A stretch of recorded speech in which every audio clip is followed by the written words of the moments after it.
또 우리 가정에서 또 온라인으로 예배하시는 모든 분들에게도 그 주님의 은혜가 있게 되기를 주님의 이름으로 축복합니다. 우리 조금 멀리 계시지만요, 우리 여기에 계신 분들이 계시고요, 또 가정에 계신 분들도 계신데 댓글로도요, 우리 반갑습니다 그렇게 한번 인사하시지요. 반갑습니다. 여기 계신 분들은요, 우리 눈을 맞추시면서 반갑습니다 인사하시고요. 또 우리 가정에서는 댓글로 모두 반갑습니다 그렇게 한번 교제해 주면 감사할 것 같고요. 또 하트로 한번 인사하면 좋을 것 같아요. 요즘 악수하기도 힘들고 교제가 어려워진 시간이지만 어색하지만 마음을 담아서 하트로 이렇게 인사를 한번 나눠주시죠. 예, 제가 카메라로 방송쟁이가 점점 되어가서요. 하트로 인사를 좀 나눕니다. 네, 모두 사랑하고 축복합니다. 지난 몇 년간 교회에서 꼭 하려고 하고 하는 수건 사업이 있었습니다. 그게 뭐냐면 인터넷을 연결하는 것이었습니다. 광랜을 연결하는 것이었는데요. 지금 교회에서 쓰고 있는 인터넷은 모뎀으로 연결되어 있는 상태입니다. 그래서 전화선으로 연결되어 있는 인터넷이어서요. 속도도 굉장히 느리고 인터넷 전화도 사용할 수가 없습니다. 그래서 몇 년 전부터 모든 통신사들을 다 알아봤고요. 또 교회로 연결할 방법을 찾았는데 방법이 없는 것입니다. 문제가 있는데요. 결국에 문제는 찾았는데 문제가 무엇이었냐면요. 교회 건물 밖에 있는 인터넷 연결망과 교회 건물 안에 인터넷을 연결하는 그 포트가 없는 거예요. 그러니까 밖에서 안으로 들어오는 그 연결 지점을 찾을 수가 없는 것이지요. 교회 건물 어딘가에는 있고 지하나 1층에 있겠다고 예상되지만 다 뒤져봤는데도요 찾을 수가 없습니다. 예전에 그래서 통신사에 기술자들이 몇 번이나 와서 교회를 다 찾아봤는데요 찾지 못했습니다. 그래서 결국 해야 하는 것은요 땅을 파서 선을 차단하는 방법밖에 없습니다. 이게 유일한 방법입니다. 혹시 함께 예배를 드리시는 분 가운데 방법을 아시는 분들은 교회를 알려주시면 감사하겠습니다. 이럴 때요 꼭 필요한 게 있는데 정말 아쉬웠는데 꼭 필요한 게 뭐냐면 설계도입니다. 설계도만 있었으면 그 포트를 어디다가 만들었는지 그 설계도만 있었다면 그것이 어디에 있는지 알아서 쉽게 그 일을 해결할 수 있을 것 같은데요. 그러면 언제 문제가 있을 때 그 설계도를 참고해서 고치거나 설치하면 될 일입니다. 그런데요 이 일이 우리 신앙에도 그런 일이 있는 것 같아요. 무슨 말이냐면요 하나님이 성도를 그리고 교회를 세워가시는 그 신앙의 설계도가 있었던 것이지요. 이 신앙의 설계도가 있으면요 그것을 가까이 두고 성도와 교회가 어떻게 세워져야 하는지 어디가 문제인지 또 무엇이 있어야 하고 어디에 있어야 하는지를 알 수 있게 되는 것이지요. 그런데 우리 신앙에는요 이런 설계도가 제대로 있지 않은 것이지요. 그래서 자기 주관적 필요에 따라 신앙을 재단하는 일이 너무나 쉽습니다. 그래서 자기 주관의 신앙의 일들을 하려고 하고요. 자기 신앙의 일들을 주관적인 필요에 따라서 그렇게 재단하면서 그런 교회가 되려고 하는 일들이 우리 가운데 있는 것을 보게 됩니다.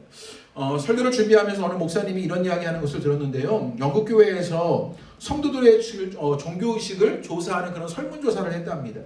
당신이 바라는 교회의 모습은 무엇입니까? 이렇게 질문을 한 거예요. 이런 질문을 했는데 설문지를 조사하는 사람들이요 답을 보고는 깜짝 놀랐다는 거예요. 상당히 많은 답들에 이런 답들이 있었는데 답이 뭐냐면 빨간 벽돌 교회가 좋습니다. 이렇게 답을 했다는 거예요. 이게 별로 안 웃기시면 이게 웃겨야 되는 건데요. 네. 어떤 상의 교회가 좋습니까? 이렇게 물었더니요 빨간 벽돌 교회가 좋아요. 이렇게 얘기했다는 것이요. 조금 우픈 이야기지 아닙니까? 웃기면서 조금은 슬픈 이야기입니다. 신앙의 설계도 없이 주관적인 필요에 따라 재단된 그런 신앙에서 성도와 교회의 모습이 이렇게 우픈 일들이 일어나게 되는 것이 오늘날 우리의 모습은 아닌가 돌아보게 됩니다. 오늘 말씀은요 바울이 이제 구원받은 성도로 또 이중적 소외에서 이중적 연합을 경험한 자들이 어떻게 살아가야 하느냐 그것을 알려주면서 성도와 교회의 신앙의 설계도를 우리에게 알려주는 말씀입니다. 오늘 말씀을 통해서 신앙의 설계도를 가지고요 우리가 성도로 세워지는 일들이 또 교회로 세워지는 일들이 일어나게 되기를 주님의 이름으로 축복합니다.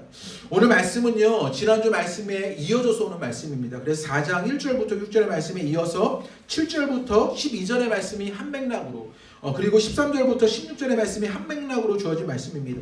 오늘은요 7절부터 12절의 말씀을 함께 나누려고 하는데요. 지난주 말씀에서 이어져 오는 것이어서 지난주 말씀을 간략하게 보면요. 이제 4장 1절의 말씀에 부르심을 받은 일에 합당하게 행해야 할 일이 있다고 우리에게 알려줍니다.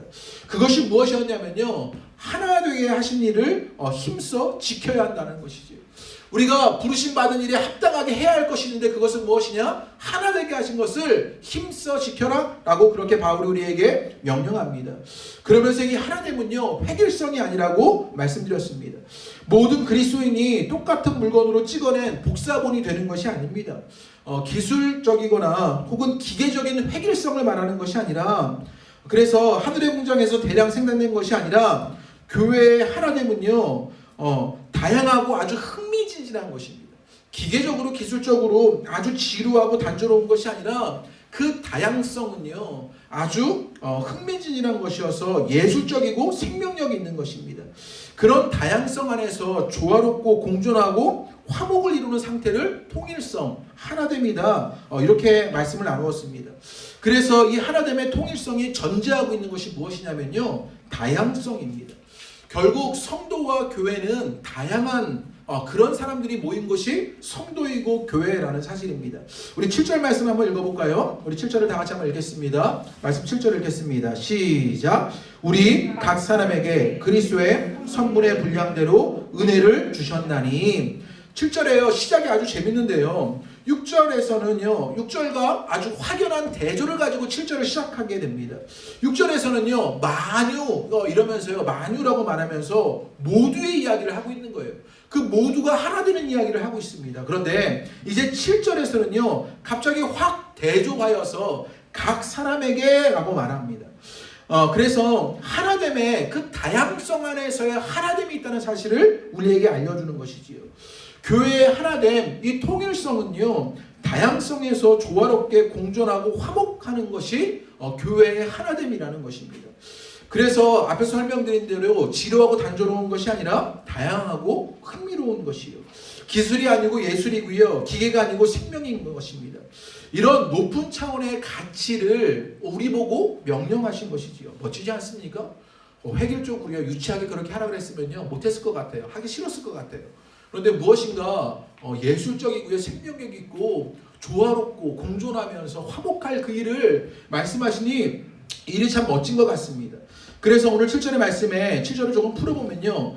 각 사람에게 분량대로 은혜를 주셨다 이런 말을 해요. 그래서 은혜라고 말하는데 여기서 말하는 은혜는 맥락적으로 보면요. 은사를 말하는 것입니다. 그래서 존 스토트 목사님이 이것을요. 이렇게 구분했는데 구원의 은혜와 섬김의 은혜로 구분합니다. 그러니까 구원의 은혜는요. PPT로 준비되어 있는데 죄인들을 구원하는 은혜는 모든 믿는 사람들에게 주어진 것입니다. 그러니까 우리가 구원받은 그 구원의 은혜를 말하는 거예요. 그런데 섬김의 은혜가 있다라는 거예요. 지금 7절에서 말하는 건요. 각 분량대로 은혜를 주셨는데 그것은 무슨 은혜냐면 섬김의 은혜라는 거예요. 하나님의 백성이 섬기도록 준비시켜주는 은혜는 그리스도의 선물의 분량대로 서로 다른 정도로 주어지게 되었다는 거예요. 그래서 이 섬김의 은혜는요. 다른 말로 은사라고도 말할 수 있습니다. 그러니까 오늘 7절의 말씀에 분량대로 다양하게 주어진 것이 있는데 그것이 무엇이냐? 은사라고 말하는 것입니다. 교회의 하나됨은요. 은혜로 되어진 것입니다. 하나님의 은혜가 우리를 하나님과 이웃과 연합시키면서 우리가 하나됨을 이루게 되었지요. 그런데 교회의 다양성은 곧 교인들에게 나누어 주시는 하나님의 은사로부터 일어나게 된 것이라고요. 하나님 우리에게 각자 다른 은사를 주시면서 우리에게는요. 다양성이라는 그런 특징이 생겨나게 되었다고요. 이 다양성이 성도에게 있는 것이고 교회에게 있다는 사실입니다. 우리가 이것을 꼭 알아야 합니다. 교회 안에는요, 이 다양한 사람들, 그리고 교회의 모습도 다양한 교회의 모습이 있다는 사실을 알아야 하는 것이에요. 한국 사회를 가만히 보면 획일성에 익숙한 사회가 한국 사회입니다. 제가 예전에도 제가 자랑하듯 설명드렸는데 제 논문에 제가 이걸 뭐라고 표현했었냐면요, 신드롬이다 이런 표현을 썼습니다. 그러니까 한국 사회에서는요, 어떤 흐름이나 유행이 생기면 모두가 그 흐름이나 유행 안에 있어야 안정감을 누리게 되는 거지요.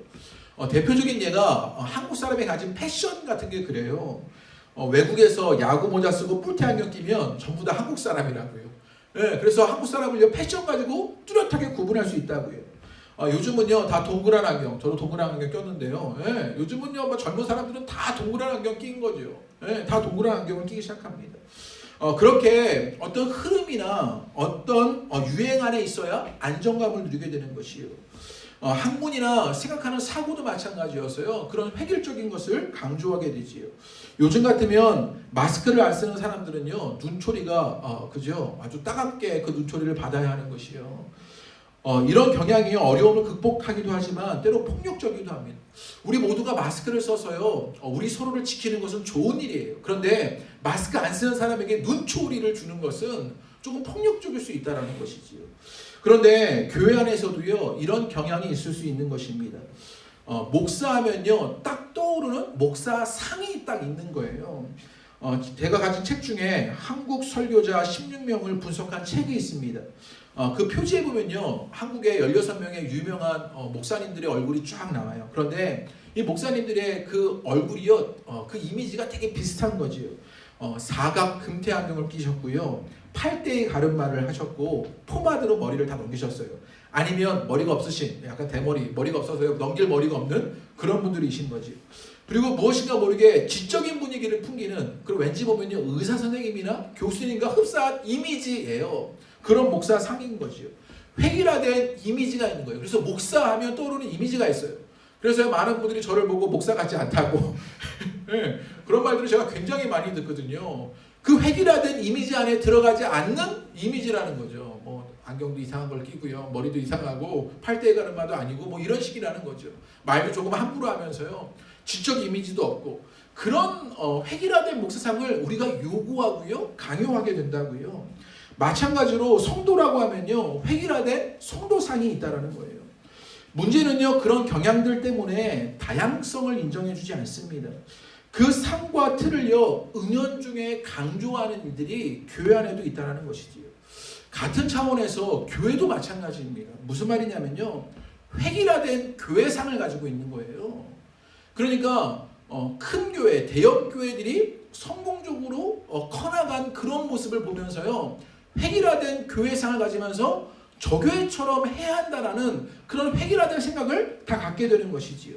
그런데 오늘 성경을 보십시오. 오늘 7절 말씀에 뭐라고 이야기하냐면 분량대로 은혜를 주셨다라고 말하는 것이에요. 다 같은 교회가 아니라고요. 분량대로 교회가 되어진 것은 은혜로 되어졌지만 교회는요, 각기 다른 은사가 있습니다. 그래서 교회는요, 각기 다른 예수성이 있고요, 교회에는 각기 다른 생명력이 있어서 그 생명의 역동성이 각기 교회마다 다르다고요. 그러니까 우리 교회를 어떤 다른 교회와 같은 교회로 되어지게 하려는 것이 아니라고요. 교회에는 각기 다른 은사와 각기 다른 모습, 그 생명력이 있다는 것이요. 그래서 성경이 우리에게 알려주는 것은요, 획일성이 아닙니다. 다양성 속에 있는 통일성인 것이요. 우리 안에 다양함을 인정하면서 그 가운데 조화롭고 공존하면서 화목해하는 일들이 있는 것이요. 그래서 기술의 신앙이 아니라 예술의 신앙을 해야 하는 것이고, 기계적인 신앙이 아니라 생명력이 있는 그 역동성과 활력의 신앙을 해야 하는 것이요. 이게 멋지고 흥미롭지 않습니까? 우리 호선나 공동체가 그런 공동체 되기를 주님의 이름으로 축복합니다. 그래서 우리에게 교훈이 되는 이 이야기 때문에, 이 다양성 때문에 교훈이 되는 것이 몇 가지 있습니다. 그 다양성은요, 오늘 말씀의 7절에 분량대로 주어진 것이다 이렇게 말합니다. 마태복음 25장 15절 말씀에 보면요, 달란트의 비유가 나옵니다. 그때 주인이 이 종들에게 달란트를 줘요. 그런데 뭐라고 말했냐면 재능대로 주었다 이렇게 말해요. 한 달란트를 받은 사람, 두 달란트를 받은 사람, 5달란트를 받은 사람들이요, 다 재능대로 받은 것입니다. 주인이 구분해서 적절하게 그 분량을 정했던 것이지요. 한 달란트 받은 사람은요, 한 달란트가 분량대로, 재능대로 주어진 것입니다.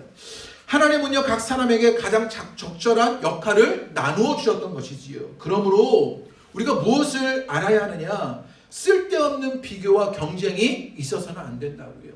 그 다양성 안에는요, 쓸데없는 비교나 경쟁들을 해서는 안 되는 것입니다. 나는 한 달란트밖에 없는데 저 사람은 2달란트, 5달란트나 였네? 그러면서 열등감에 시달릴 일이 아니라고요. 혹은요, 5달란트 받은 사람이요, 한 달란트 받은 사람을 보고 우월감에 빠져 있으면 되는 것이 아니라고요. 그래서요, 5달란트 가진 사람이 의시되고, 그래서 5달란트 가진 사람들은요, 더 큰 목소리를 내는 것이 아니라고요. 하나님이요, 분량대로 가장 적절한 역할을 은사로 주신 것이 다양성의 교회 안에 있는 모습이라고요. 여러분, 우리가 어떻게 생명을 비교할 수 있겠습니까? 이 꽃이 이쁘다 그러는 사람이 있고요, 저 꽃이 이쁘다 그러는 사람이 있잖아요. 어떻게 그것을요 비교하고 경쟁할 수 있겠냐고요.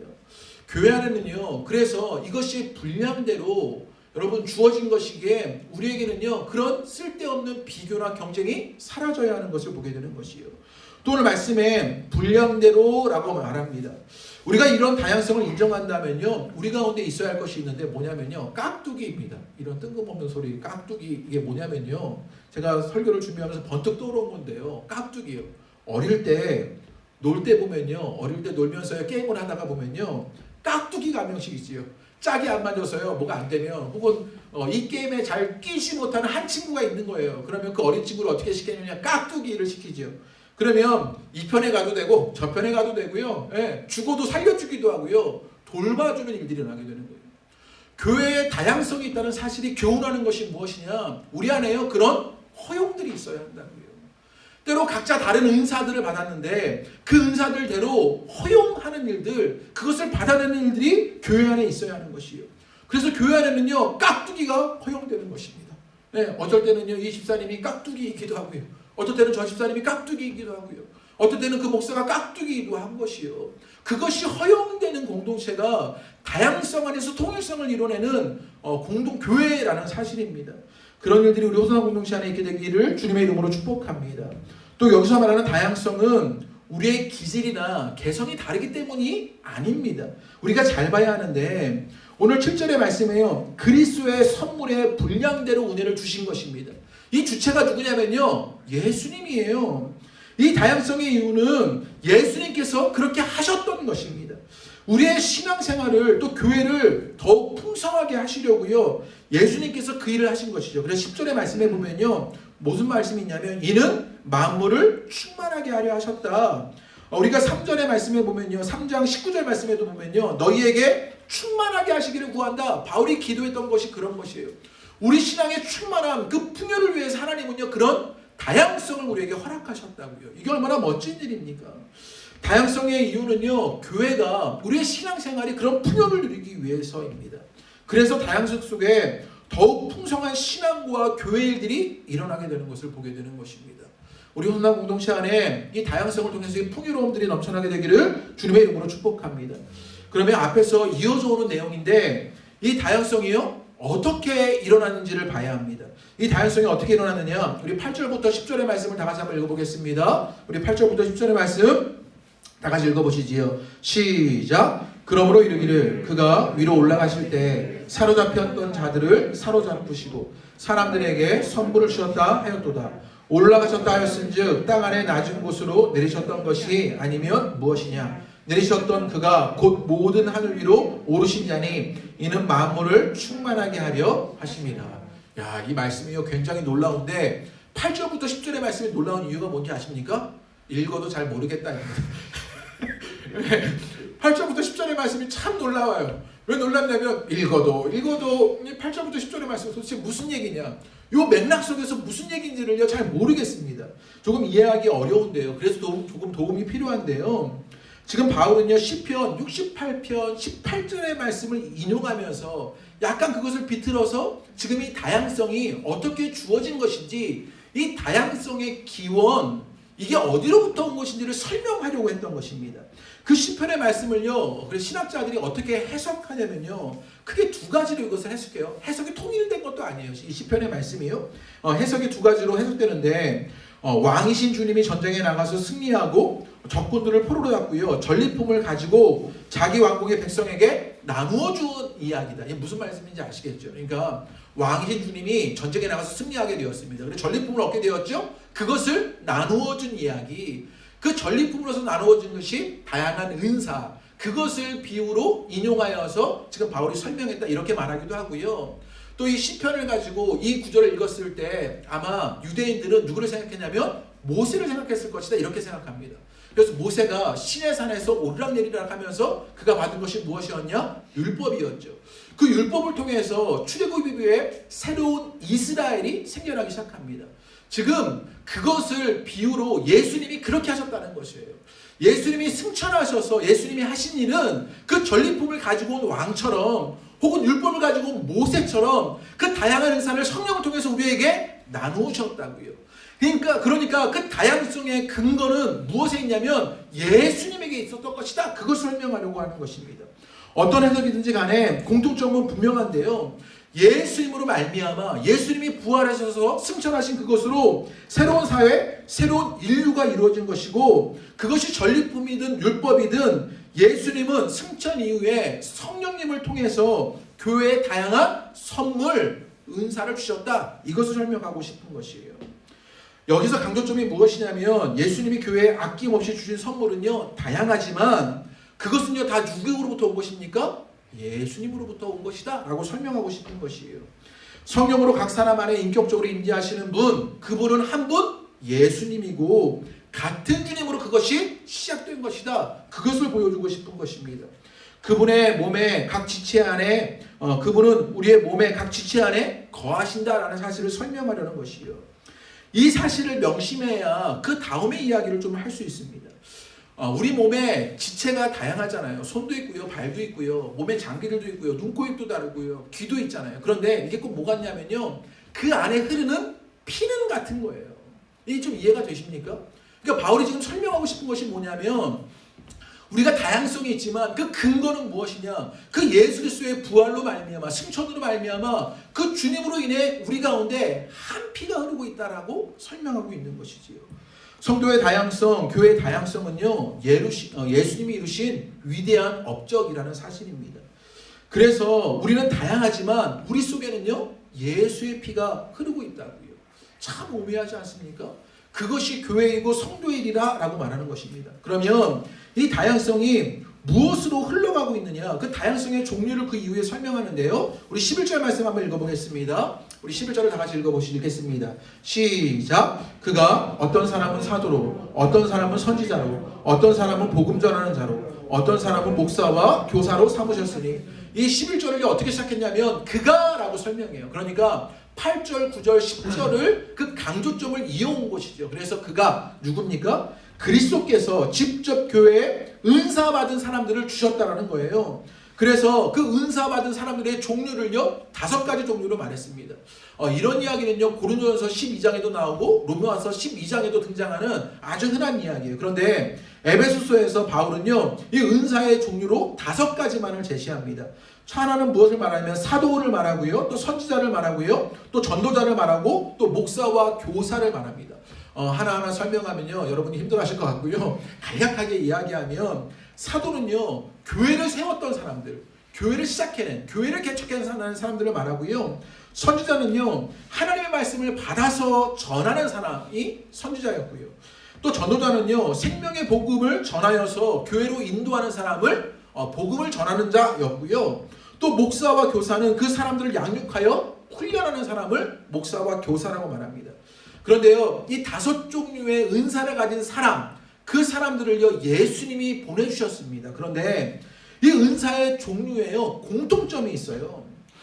이 공통점이 뭘까요? 한번 생각해 보세요. 지금 사도, 선지자, 그리고 복음을 전하는 자, 그리고 목사와 교사라고 말하는데 이들 모두는요 가르침과 관련된 은사들입니다. 그러니까 사도나 선지자들이나 또 목사와 교사나 복음을 전하는 자들이나 이 모두가 가르침과 관련된 은사를 행하는 사람들이죠. 12절에 이 다양성이 목표하는 것이요 그리스도의 몸을 세우려 합니다 라고 말하면서 결국 우리가 이 가르침을 통해서 교회가 세워져 가는 일들을 깨닫게 되는 것이지요. 더불어 이 가르침을 잘 알아야 하는데요, 가르친다는 것은요 가르침의 은사들, 이 가르침과 관련된 은사들은요 자신을 위한 것이 아니라 누구를 위한 것입니까? 다른 사람을 위한 것입니다. 이게 아주 중요한 지점이에요. 교회 안에 다양성이 있어요. 그런데 그 다양성의 기원이, 권위가 예수 그리스도로 났고 그 종류들은 5가지다라고 설명하면서요 그것은 가르침과 관련되어 있는데 이 가르침은 자기를 위한 것이 아니라 다른 이들을 위한 것이라는 사실을요 분명하게 보여주는 것입니다. 결국 다양성으로 주어진 은사가 있는데 그것은요 자기중심적인 것이 아니라 이타적인 것을 말하는 것입니다. 은사는요 이기적인 용도가 아니라 이타적인 용도로 쓰는 것입니다. 다른 사람을 섬기기 위해서 주어진 것이라고.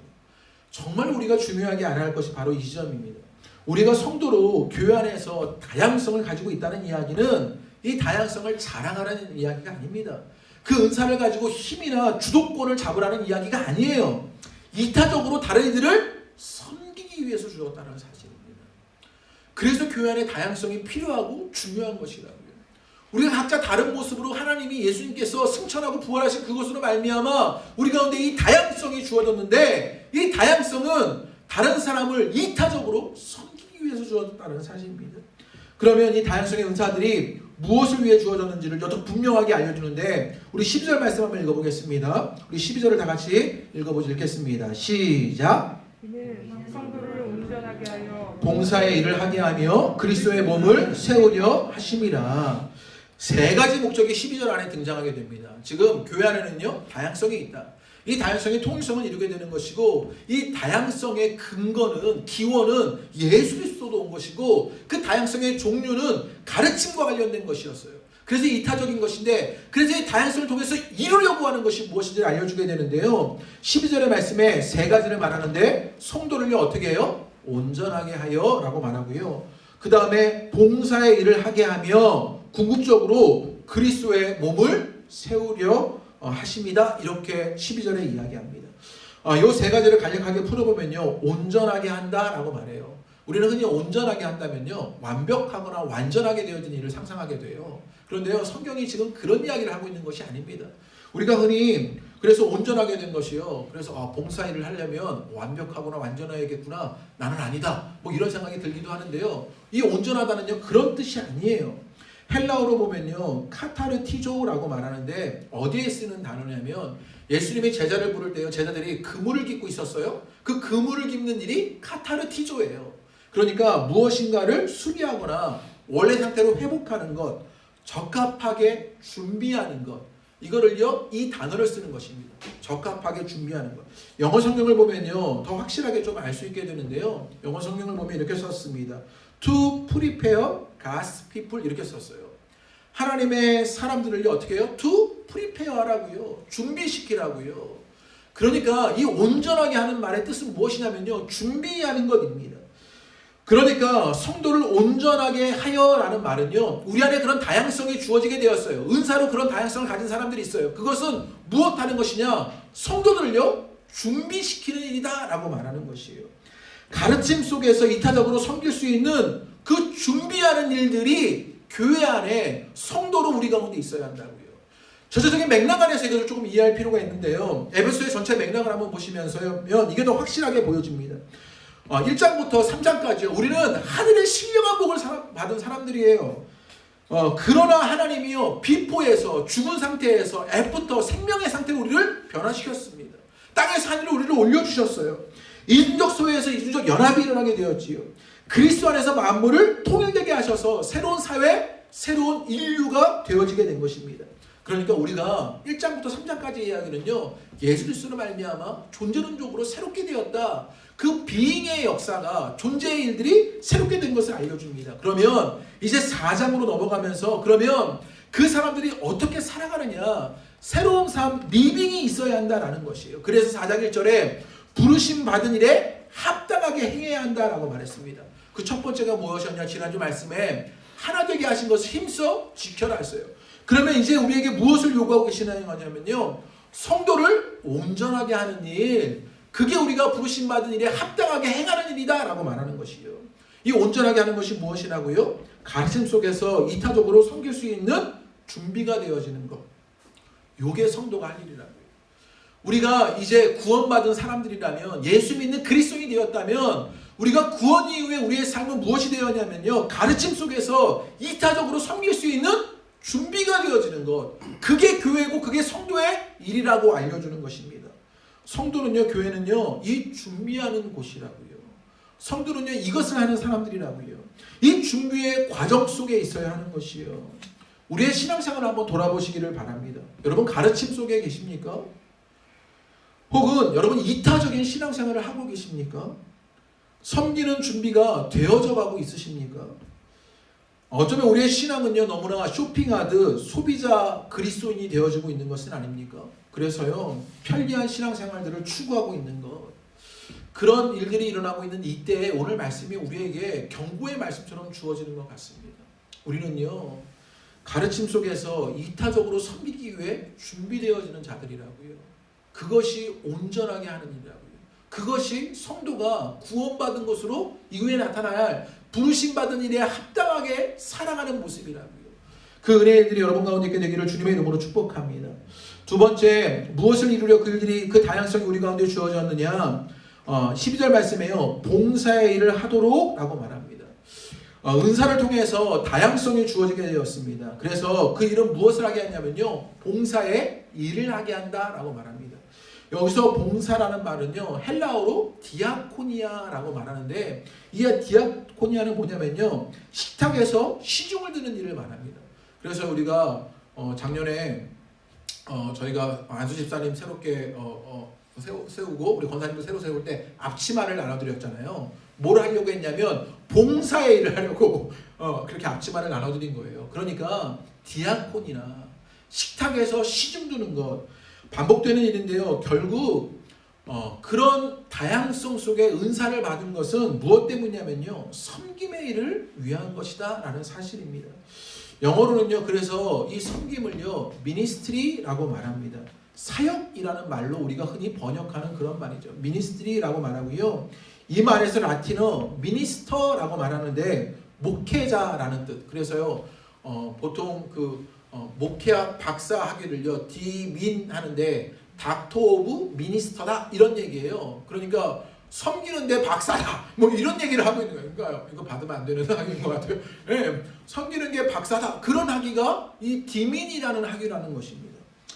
여러분, 우리 교회 양육훈련 가운데 H스쿨이 있고 M스쿨이 있잖아요. 작년에는 M스쿨을 잘 하지 못했는데요.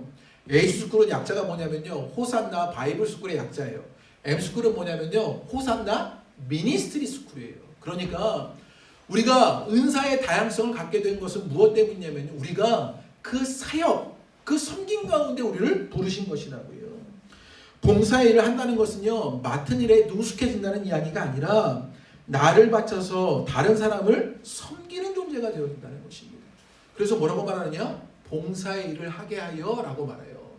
나를 바쳐 다른 사람을 섬기는 존재가 되어지는 것. 구원받은 이후에 그 부르심 받은 일에 합당한 일을 행하는 것이 무엇이냐면요, 그렇게 다른 사람을 섬기는 존재가 되는 것. 이 섬김의 일들이 우리 가운데 있게 되기를 주님의 이름으로 축복합니다. 마지막으로 어떤 일을 하게 되느냐? 마지막으로 세 번째, 그리스도의 몸을 세우려 하십니다. 이렇게 얘기합니다.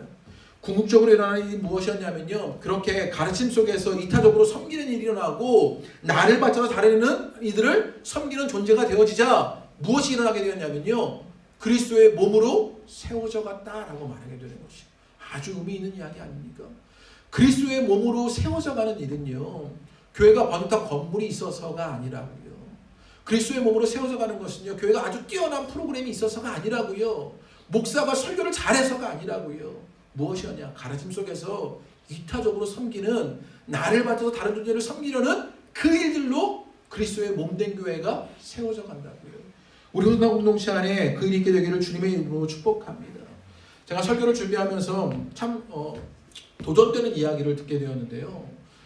그 분당 우리 교회 이찬수 목사님 설교하시면서 그런 이야기를 하는 거예요. 그 교회 주차팀이 있대요. 그러니까 교회가 몇몇 명씩 되니까 막 주차팀이 많아야 사람들이 오잖아요. 그런데 눈과 비가 오는 날에는요, 보통 이분들이 2교대나 3교대로 일하는데 눈과 비가 오는 날에는요, 이분들이요 어떻게 모이냐면요, 전부 다 모인다는 거예요.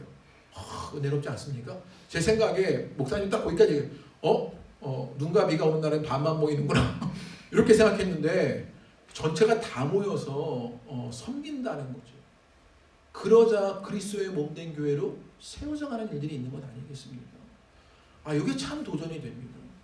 그리스도의 몸된 교회로 세워져가는 것은요, 그런 가르침 속에서 이타적인 섬김이 있게 되었을 때, 나를 바쳐 다른 존재들을 섬기는 일들이 있게 되었을 때, 그 봉사의 사역들이 일어나게 되었을 때 그리스도의 몸된 교회가 세워져가는 일들을 보게 되는 것이에요. 우리 혼남 공동체 안에도요, 이름도 없이 빛도 없이 그런 일들을 감당하는 분이 얼마나 많은지 모릅니다. 네, 어제 제가 교회에 오는데 토요일날 교회 마당이 너무 깨끗한 거예요. 계단이 다 정리되어 있는 거예요. 보니까 두 집사님께서 토요일 아침 일찍 오셔서 마당하고 다 치워주신 것이지요. 네, 지금도 방역하고 소독하는 일을요, 알게 모르게 교회 와서 늘 해주시는 분들이 계신 것을 보게 되는 것이요. 그런 섬김을 통해서 그리스도의 몸된 교회로 세워져가는 일들이 일어나게 되었다라고 말하는 것입니다. 예수님의 피로 다양한 은사 속에 준비되어지고 섬기지 않는다면 교회는 갈 수 있어도요, 교회가 될 수는 없습니다. 제가 한 번 더 읽어볼게요. 제가 잘 쓴 것 같아서. 예수의 피로 다양한 은사 속에 준비되고 섬기지 않는다면 교회에 갈 수는 있어도 교회가 될 수는 없습니다. 고독한 교회가 가르침 속에서 준비되고 이타적인 섬김 속에 교회가 되어져야 합니다. 그런 교회가 되기를 주님의 이름으로 축복합니다. 마지막으로 그 12절에 제게 참 인상적인 한 단어가 있었어요. 12절 그 시작에 어떻게 시작하냐면요, 이는 성도를 이렇게 말했어요. 이게 딱 마음에 와닿습니다. 설교를 준비하면서 말씀을 묵상하면서 이 말씀이 참 와닿는데요, 성도를, 목사의 일이 아니라 몇몇 열심히 하는 분들의 일이 아니라 모든 성도의 일이다 라고 말합니다. 하나님의 백성 모두가 하는 일이다 라고 말하고 묘사하고 싶어서 바울은 이것을 성도를 이라고 말했습니다. 사역은요, 선택된 몇 명에 의해서 혹은 성직자들이나 목회자들을 통해서 되어지는 것이 아니라 성도들을 통해서 일어나게 되는 것입니다. 그래서 목사에 대한 성경적 개념은 무엇이냐면요, 목사가 모든 사역을 자기 손에 쥐고 놓지 않으려고 하는 것, 혹은요 그 평신도의 주도권들을요 억누르는 것이 목사가 아니라고요. 모든 하나님의 백성의 은사를 개발하고요, 발전시키고요, 그들이 그것을 발휘할 수 있도록 돕고 격려하는 사람이 목사인 것을 보게 되는 것이에요. 교회 리더십은요 그런 일을 감당하는 것입니다. 교회 가르침과 훈련은요 이러한 목적을 이루기 위해서입니다. 모든 사역을 독점하는 것이 아니라 그 실제 사역들을 증가시키고 다양화시키는 일들이 있게 되는 것이에요. 우리 호나 공동체 안에 그 일들이 일어나게 되기를 주님의 이름으로 축복합니다. 목사 한 명으로 교회가 세워지는 것이 아니라 성도를 온전하게 하기 위함이다. 그 성도들을 통해서 모든 지체가 그리스도께 주신 은사로 섬길 때 비로소 그리스도의 몸된 교회가 세워져 가는 것을 보게 되는 것이에요. 우리 호나 공동체 안에 그 은혜의 일들이 있게 되기를 주님의 이름으로 축복합니다. 그래서요 우리가 흔히 교회 개념들을 어떻게 생각하냐면 우리의 머릿속에 은연중에요 피라미드 개념 같은 게 있는 거예요. 막 목사가 있고요, 막 장로님이 있고요, 뭐 안수 집사님이 있고요, 권사님이 있고요, 집사님이 있고요, 뭐 나머지 신자가 있는 것처럼. 이게 아니라고요. 교회는 이런 개념이 아니라고요.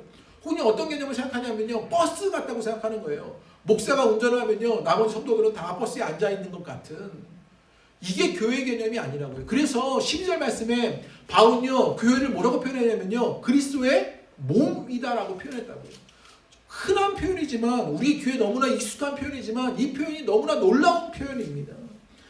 각자 독특한 기능을 가진 지체들인데 그것이 하나로 연결되고 생명을 유지하는 그리스도의 몸이라고요. 그게 교회고 성도의 일이다라고 말하게 되는 것이에요. 존 스토트 목사님이요 책에서 이런 이야기를 하는 것을 제가 읽었습니다. 한 교회를 가게 되었는데 그 주보에 보니까, 주보에 보면은 담임 목사 누구 이렇게 써 있잖아요. 담임 목사 누가 써 있고, 뭐 부목사 누구, 협동 목사 누구 써 있고요, 사역자 이렇게 쓰고요, 온교인 이렇게 써놨다는 거예요. 다음 주에 제가 써놔야지 막 이런 생각을 하게 되었어요. 교회 사역자는 누구요? 섬기는 자들은 성도를 온교인이 되어야 하는 것이요. 우리 모두가 그 일을 감당해야 하는 것이요. 우리 혼동공동체가 서바이브를 하고 있습니다. 그래서 성경을 지금 신학성경을 쓰고 있는데 몇몇으로 되어지는 것이 아니라 우리 모두가 그 일을 감당하면 성경 한 권을 만들어낼 수 있는 힘이 있는 것. 그 다양한 은사 속에 그것이 합쳐져서 교회가 세워져가는 일들이 일어나게 되는 것이에요. 케냐 선교의 이야기를 마지막으로 제가 설교를 마무리하려고 합니다. 케냐 선교를 다녀왔는데요. 벌써 이제 한 달이 되어져 가는데요. 케냐 선교를 갔다 왔는데 가는 친구들 가운데 20살 친구들이 있는 거예요. 3명이나. 네, 가기 전에 너무 불안한 거예요. 얼마나 마음이 불안했는지 모릅니다. 이제 막 고등학교를 졸업한, 당시에는 고등학교를 막 졸업식도 안 한 친구들, 막 이런 상황인 것이죠. 그 친구들 데리고 야 어떻게 케냐까지 가서 선교를 할 수 있을까? 막 불안한 거예요. 대화는 될까? 이 친구들이 가서 어떤 일을 할 수 있을까? 고민하게 되었습니다. 그런데 가기 전에 이 친구들 하나하나에게 다양한 은사들로 역할들을 주게 되었죠. 그래서 이 친구들이 맡은 역할이 뭐였냐면요, 한 친구는 타임키퍼였고요, 한 친구는 크래프트 팀장이었고요, 한 친구는 워십 팀장이었습니다. 그래서 이 친구들과 함께 사역을 하게 되었는데 사역을 돌아와서 보니까요, 이 세 친구들 때문에 정말로 선교가 제일 은혜로웠습니다. 예, 정말 은혜로운 건 저 때문이 아니었어요. 예, 이 세 친구들 때문이었습니다. 이 세 친구들이요, 제가 못 보던 것을 보고요, 제가 못하는 것을 했었습니다. 선교지에서 선교사님 딸과 조카가 있었습니다. 엄마가 암 수술을 했기 때문에 여러분 다 아시다시피 힘든 과정을 이 딸이 겪고 있었고요. 또 이 조카는 외국에서 신앙생활하기가 어렵고 또 공부하기도 어려운 그런 환경에 처해져 있었습니다. 그냥 저는요, 그 친구들을 위로하고 싶은 마음, 그 생각이 있었을 뿐이에요. 그래서 우리 모임에 그들을 함께 부르기만 했지요. 그런데 실제로 돕고 위로하고 껴안아줬던 친구들은요, 이 세 친구들이었습니다. 참 희한하대요. 저는 못하겠더라고요. 저는 의식적으로 하는 거였고요. 이 친구들은요, 정말 친구가 되어주고 위로가 되어주고 함께 해주고 눈물을 흘려주는 일들이 있게 되는 것이에요. 얼마 전에 몇 주 전에 선교사님 사모님이요, 케냐로 돌아가셨습니다. 그런데 청년들이 만나서 인사를 하고 왔는데요, 청년들이 막 준비를 한 거예요. 앨범을 준비하고요, 선물을 준비하고 밤을 새서 편지를 써서 보낸 것입니다. 참 제가 설교한 거 참 네 이렇게 써놨어요. 이 친구들이 참 놀랍지 않습니까? 이 각자의 다양성의 은사를 가지고 성격도 기질도 다양한데 그들에게 주신 은사도 다양해서 그것 가지고 선교가 되어지고 교회가 세워져가는 일들을 경험하게 되는 것이에요. 우리 혼합 공동체 안에 그 일이 있게 되기를 주님의 이름으로 축복합니다. 말씀을 마치려고 합니다. 그 다양성 속에 예수의 피가 흐르고 있는 것입니다.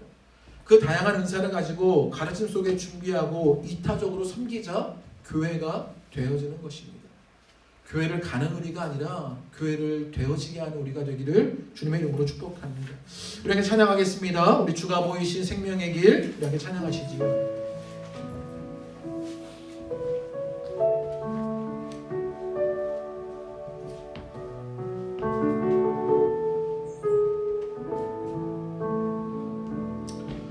주가 보이신 생명의 길, 나 주님과 함께 상한 마음을 들이며 주님 앞에 나아가리.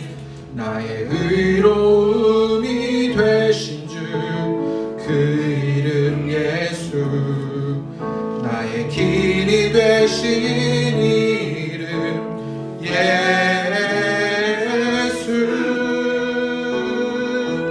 나의 길 오직 그가 하시나니. 나를 단련하신 후에, 나를 단련하신 후에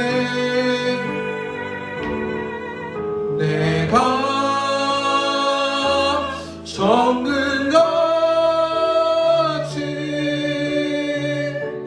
나오. 우리에게 일이 있게 되기를 원합니다. 나의 길 오직 그가 하시나니. 나의 길 오직 그가 하시나니. 나를 단련하신 후에 내가 정금같이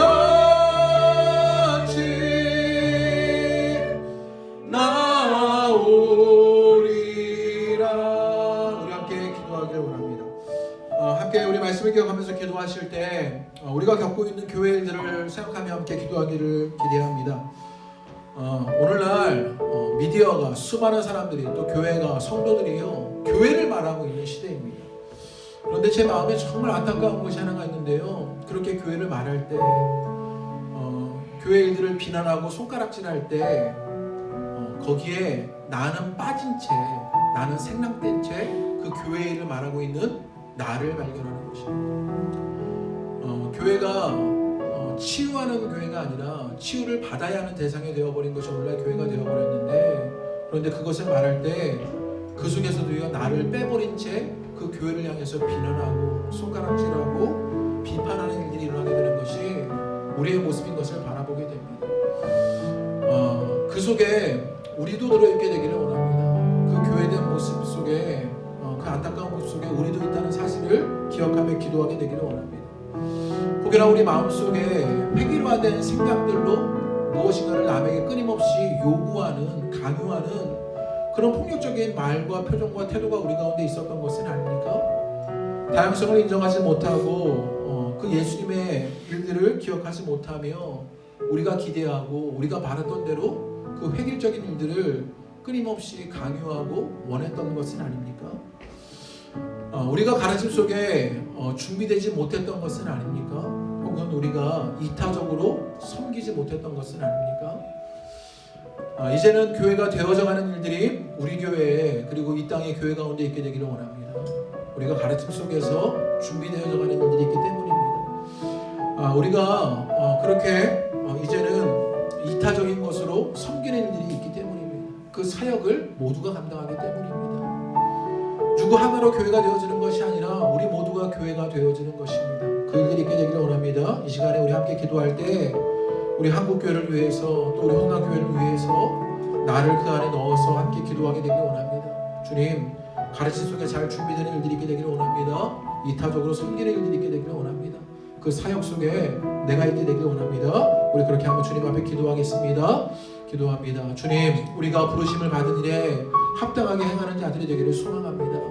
하나님, 그것이 무엇인가 큰 일을 하고 위대한 업적을 남기는 것이라는 여기는 어리석음이 우리 가운데 있었던 것은 아닙니까? 그런데 주님, 우리를 깨닫게 하여 주옵소서. 주님, 우리가 그 다양한 은사들을 인정하며 하나님 그것이 예수 그리스도의 피로 우리 가운데 왔음을 깨닫는 자들이 되게 하여 주옵소서. 무엇인가 획일성을 강조하며 폭력적인 태도로 폭력적인 말로 강요하는 눈빛으로 하나님 끊임없이 그것을 하나님 원하고 기대했던 것은 아닙니까? 이제 그 다양성을 인정하며 신앙의 풍요로움을, 교회의 풍요로움을, 그 흥미진진함을, 그 생명력을, 예술성을 하나님 교회 안에서 누리게 하여 주옵소서.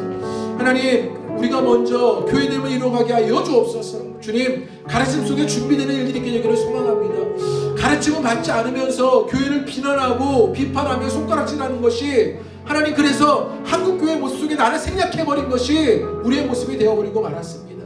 그런데 이제 주님, 우리가 그 안에 들어가 이제는 하나님 가르침 속에서 준비되는 일들이 있게 하시고 이타적으로 섬기는 일들, 그 사역하는 일들이 일어나 교회됨을 이루어가는 일들이 있게 하여 주옵소서. 비판하고 손가락질하기보다 하나님, 우리가 이타적으로 섬기는 일들을 이루어 교회됨을 이루어가는 일들이 있게 되기를 소망합니다. 교회가 치유의 대상이 아니라 치유의 주체가 되기를 원합니다. 주님, 그런 은혜의 역사가 한국교회 안에 우리 호소나 공동체 안에 일어나게 되는 것을 보게 하여 주시옵소서. 주님, 오늘 말씀 앞에 우리를 비추어 봅니다. 비추어 보니 우리의 죄 많은 모습들, 우리의 어리석은 모습들, 우리의 부족함들을 깨닫게 되는 것입니다. 하나님, 온 세상이 하나님 수많은 자들이 또 교회가 성도도 하나님 교회를 향해 비판하고 비난하며 손가락질하는 일들이 있었습니다. 그런데 우리의 어리석음은 그 속에서 나를 생략한 채 나는 옳은 양, 나는 맞는 양, 그렇게 끊임없이 손가락질하고 비판했던 것이 우리의 모습인 것을 돌아보게 됩니다. 그러나 주님, 이제 우리의 모습을 돌이켜 우리가 교회가 되어져가는 일들이 일어나게 하여 주옵소서. 부르심 받은 일에 합당하게 행하는 일들이 있게 되기를 소망합니다. 우리가 구원받은 자라면, 그 존재의 변화를 이루었다면 살아감으로 새로운 일들이 일어나게 되기를 소망합니다. 하나님, 획일성이 아니라 주님께서 주셨던 그 은사들 속의 다양성을 인정하는 일들이 교회 안에 있게 하여 주옵소서. 무엇인가 끊임없이 강요하고 폭력적으로 원했던 것이 아니라 그 다양성을 허용하고 인정하며 쓸데없는 비교나 경쟁에 하나님 함몰되는 자들이 아니라 하나님, 누군가를 돌봐주며 허용하는 일들이 우리 가운데 일어나게 되는 것을 보게 하여 주옵소서. 교회가 되어져 가게 되기를 원합니다. 가르침 속에서 준비되어지는 일들이 있게 되기를 소망합니다. 주님, 우리가 그 과정에 있게 하시고 우리 호소나 공동체 안에 그 일들이 있게 하여 주옵소서. 가르침 속에 잘 준비되어 교회를 가는 것으로 멈춰지는 것이 아니라 교회가 되어지는 일들이 있게 하여 주옵소서. 주님, 우리가 이타적으로 섬기는 일들, 그 사역 속에 있게 되기를 소망합니다. 하나님, 교회가 되어져 가기에 우리가 가만히 머물러 있지 않으며 가르침 속에 준비되어 섬김 속에 사역 속에 나아가게 되기를 소망합니다. 나를 위한 것이 아니라 이타적인 섬김이 있게 되기를 소망합니다. 우리 호소나 공동체도 하나님 세상을 향하여, 다른 교회를 향하여, 수많은 아픈 자들을 향하여 이타적으로 섬기는 일들이 있게 되기를 원합니다. 주님, 그 일들을 감당하게 하셔서 하나님 이 아픔 속에 우리 모두가 그리스도의 위를 얻게 되는 그 충만함과 풍성함을 누리게 되는 일들이 우리 가운데 있게 하여 주옵소서. 예수님의 이름으로 기도합니다. 아멘. 우리 하나님의 능력을 찬양하시면서 준비한 예물 드립니다.